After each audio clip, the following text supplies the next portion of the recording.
the business side of things, we've been working very closely with a lot of partners in the regions to bring the know-how of Hughes and bring basically the value of Hughes as a provider of managed services to ourselves, and now bring that into the market here.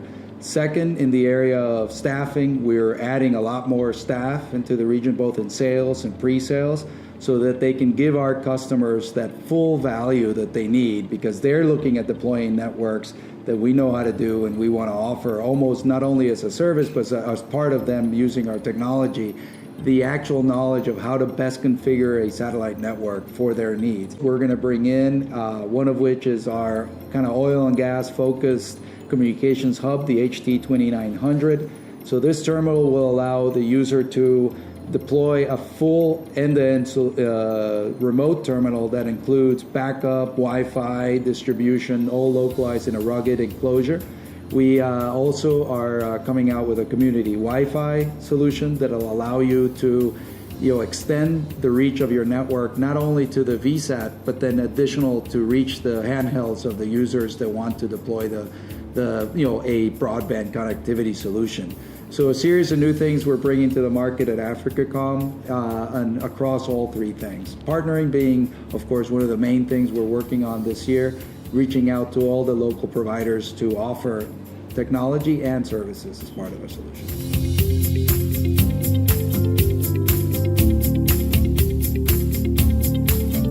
But to talk about specifically the African market, I'd like to turn it over to Dharmendra Singh, who's our regional director for the Africa region, Sub-Saharan Africa region.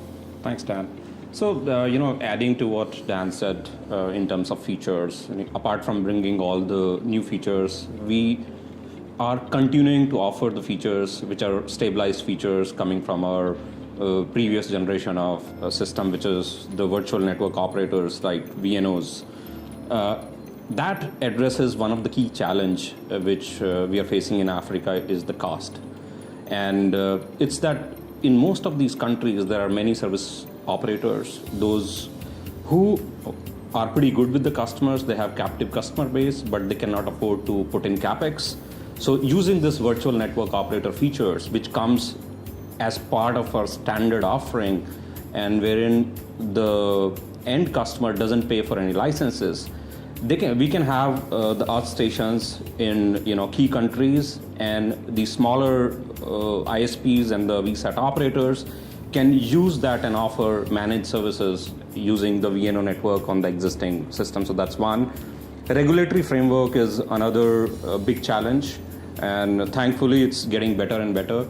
But we help some of these customers to overcome these regulatory challenges using, again, the virtual network operator feature that works pretty well for them, wherein they can have hub in the neighboring country and offer the services in their country.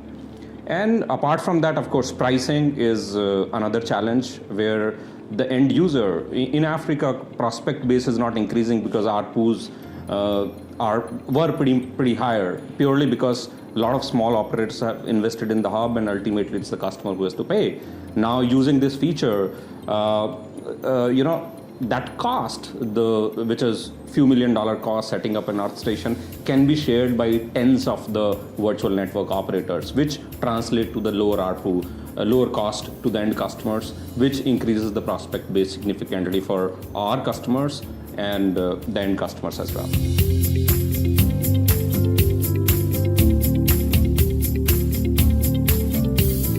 So, of course, one part is Hughes comes up with these features that our system comes with built-in NMS, which is an FCAPS, compliant system. So, these end customers probably need not to go with a, third-party NMSs in most of the cases, and they can continue to manage our hubs and some of the third-party equipments as long as they can comply to that standard.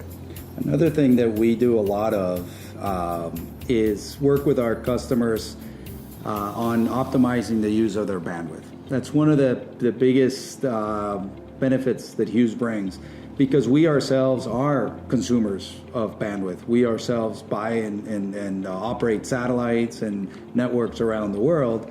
We are always finding ways to tweak that capacity. For example, we've seen an exponential growth in video. I mean, everything now in our networks is probably 70% video based. So we've got all the OTT and other things that are happening over our networks.